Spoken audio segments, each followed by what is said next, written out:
one day, in the middle of a national sales meeting for a pharmaceutical company, I was sitting in the back. I've got my headphones on, and I'm calling the show. Okay, stage right.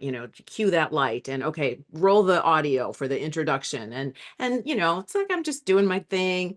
And next thing you know, they parade the top salesperson across the stage. A guy named Brett, and he's in his polo shirt, and they're all, rah rah, Brett, you go, and they present him his bonus check in front of the entire sales audience. And that bonus check was more than my entire annual salary.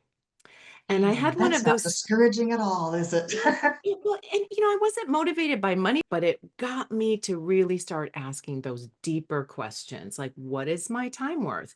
And what do we get to take with us anyway? And, what's worth the investment of my energies? And how do I want to be spending my days? What does an ideal day look like?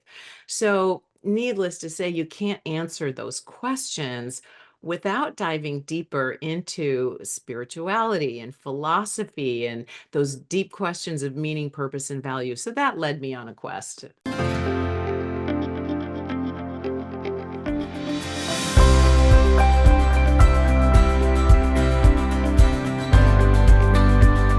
What if the best chapter of your life hasn't even begun yet? What lies within you is the power to live brighter, bolder, and truer than ever before.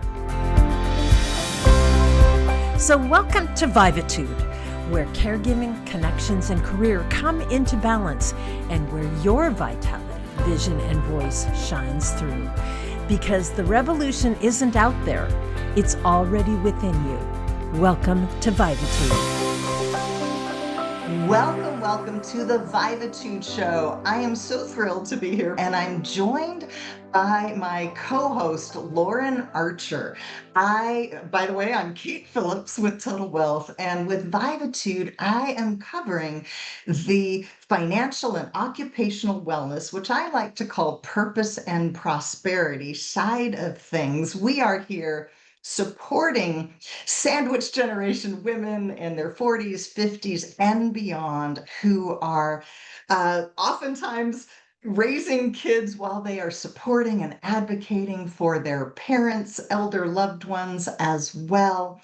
And we are here to support women in creating their best life, even in spite of the challenges. And Lauren is the spiritual and emotional wellness person with Vivatude, Lauren Archer. Let me tell you a little bit about Lauren. She's a clinical hypnotherapist, a mindfulness trainer. She's a HeartMath certified coach with over 30 years experience helping people harness the power of the mind-body connection for personal transformation.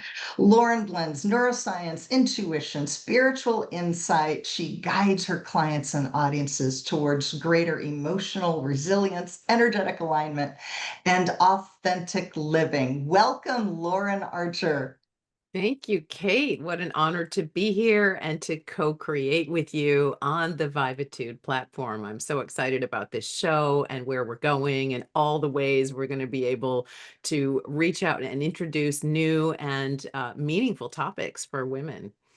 Absolutely. So we're doing a little bit of a mashup here today between these different, by the way, there's 8 foundational principles of emotional wellness. So Lauren and I are handling 4 out of the 8, and we're going to do a mashup. The occupational wellness person, which means that I want to hear from Lauren about some of the changes she has gone through in her own life that took her from corporate work into very non-corporate work. Tell us a little bit about that. Okay. Yes, I was raised in a, ordinary kind of Midwest, conservative family home. My dad worked for the same company for 50 years. This is back in the day when that was still a thing, right? And the path that was outlined was you work hard. I was fortunate. I got to go to college. I was from a blue collar town, so not all my peers went to college. Um, And I followed the train of, okay, you get an internship, you get a job in your field, you work hard, build your way up the ladder. And I worked for a company called Motivation Media, and we did corporate communications. And I loved it. It was great for a young person. I got to travel a lot. What we did was put on national sales meetings for Fortune 500 companies. So we would do all of the media. We would work with the writers, the designers, the photographers, the videographers, and then we would take the show on the road. So I got to see some amazing places that this little Midwest girl didn't even know existed.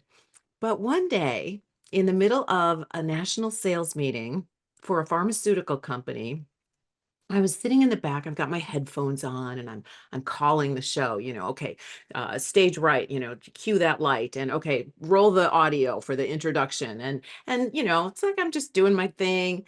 And next thing you know, they parade the top salesperson across the stage, a guy named Brett, and he's in his polo shirt. And they're all, rah, rah, Brett, you go. And they present him his bonus check in front of the entire sales audience.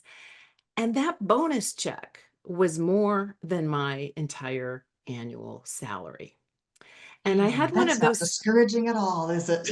well, and I wasn't motivated by money, but I had one of those sideways dog head moments, where you go, like, how is that possible? And, what is my time worth? And by being in that field, I recognized enough that whatever you put your mind to, you can create. You can't necessarily manifest everything you want, but you can manifest pretty much what you want if you're willing to do the work, put in the time, to put in the energy, do the learning.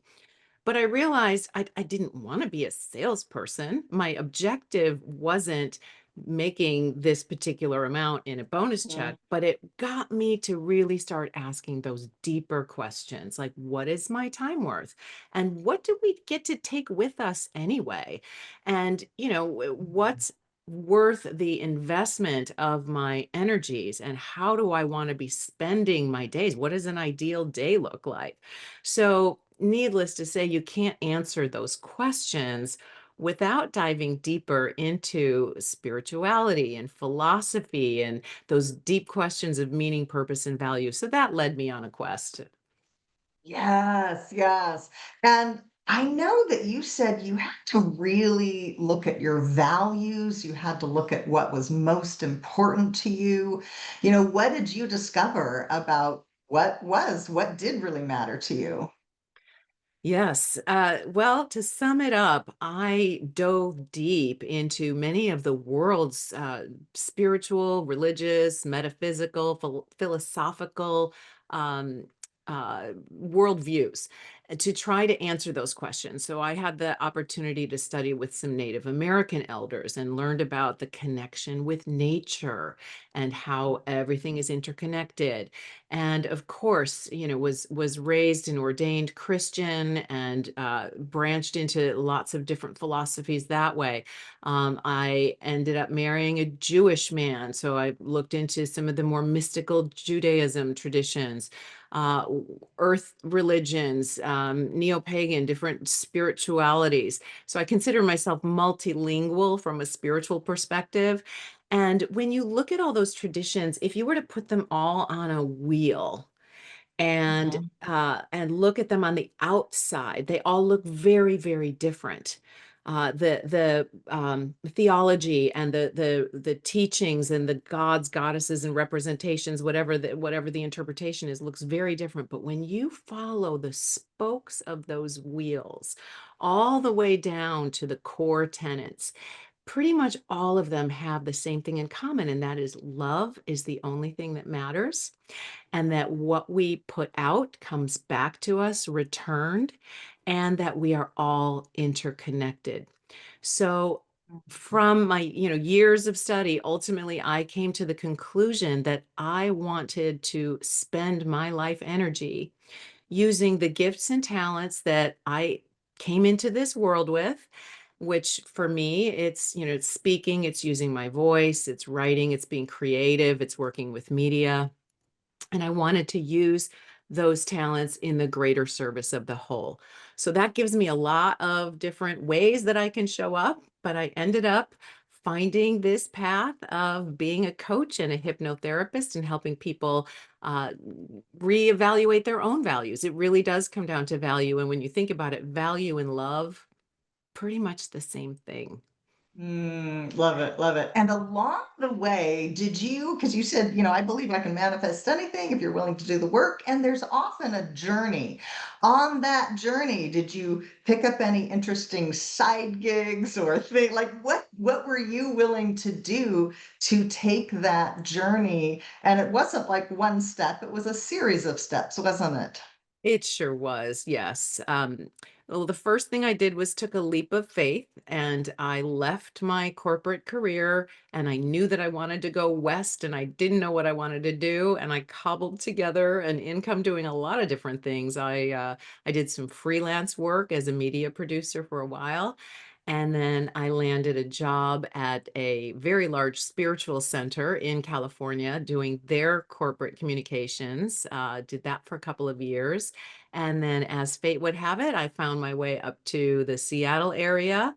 But in the meantime, I discovered a school. The school, it was called the Palo Alto School of Hypnotherapy. And I thought, huh, Mm. hypnotherapy. Now, that's not necessarily something I set out to do as a career, Mhm. but I wanted to understand mind, the principles of mind, and how we change our thoughts, our energies, our emotions in order to create the results we want. And people know what that is. People don't necessarily understand, some of the spiritual and metaphysical concepts. They want the results, but they won't necessarily pay for them. But from a Mm. career standpoint, hypnotherapy was something that people know what it is, they can wrap their brains around it, and I can use a lot of the techniques and practices that I've developed over the years within that model and help people create massive and lasting change. So that was kind of the quick how I got to where I am. There's definitely more stories along the way. I met Lauren, gosh, we figured out it was 16 or maybe even 17 years ago. We were in a women's networking group in the Seattle area, and we got to know each other. And it's just been so I love that this has sort of come full circle that we've kept in touch on Facebook. You remembered me. We're going to talk more with Lauren in just a few minutes. We'll be back on Vivatude. And thanks for listening to Vivatude. 4 hosts, 1 each week. We help you revivitude your next chapter because purpose, passion, and prosperity isn't out there. They're already within you. Brighter, bolder, truer. Vivatude.